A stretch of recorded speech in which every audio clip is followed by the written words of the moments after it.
So there has been a resurgence in popularity of a certain role. And if I was to say Mr. Hudson or Jeeves, or if you're old enough, Benson, because he was one as well, you may get a sense of what I'm talking about. Yes? To be a butler is a popular career choice again, apparently. We wondered why. So we thought we'd get in touch with somebody who should know. Andrew Lowry is from butlerforyou.com. He lives in the States now, but originally comes from the UK. And Andrew, you have been a butler.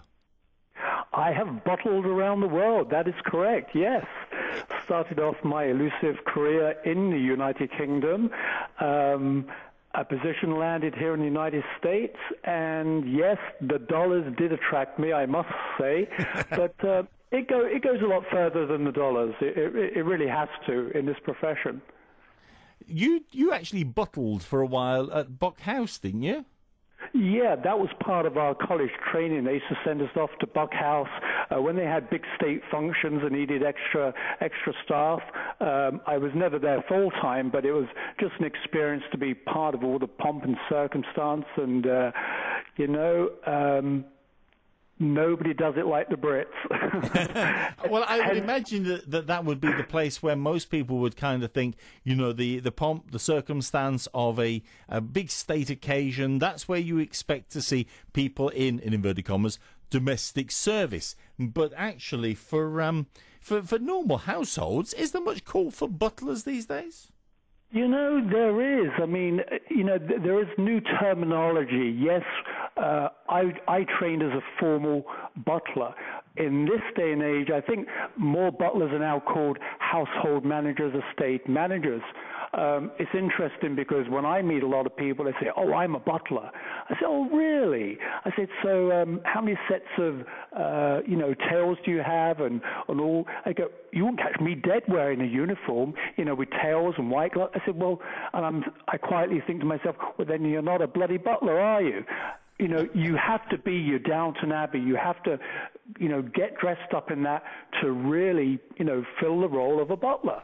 And it is part dressing up, but it's part putting on a performance as well. And I think that's why I gravitated towards being a butler. I never wanted to be a butler. I sort of fell into it. And I tell you what, on my tombstone, Andrew Lowry, 1962, blah, blah, blah, born to serve, because it is in me. I was born to do this. And is that one of the key things, that you have to have the ability to go, actually, I will not seek the limelight for myself, but I will serve those who are in the limelight? I think that is definitely something that will help you in this profession. I mean, I never wanted to work for a celebrity. I have worked for celebrities. I never really wanted to work for anybody famous. I just wanted to work for somebody that treated me with respect, appreciated what I did for them. And fortunately, I've worked for, good people and the not so good. But you know what? It comes full circle.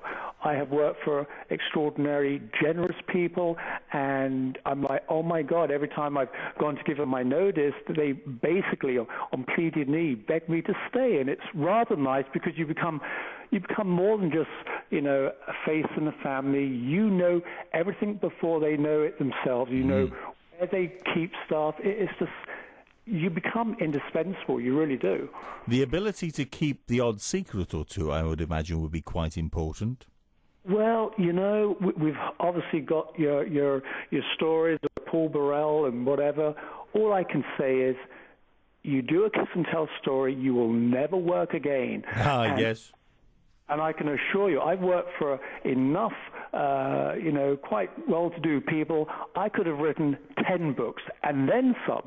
It is not worth it. It is not worth it. I hold my head high, knowing that I'm professional at all times, never reveal family secrets. And trust me, it's not about the names. It really is about the stories. So, when I do go to write my book, it will never be about the names. It will be about the stories.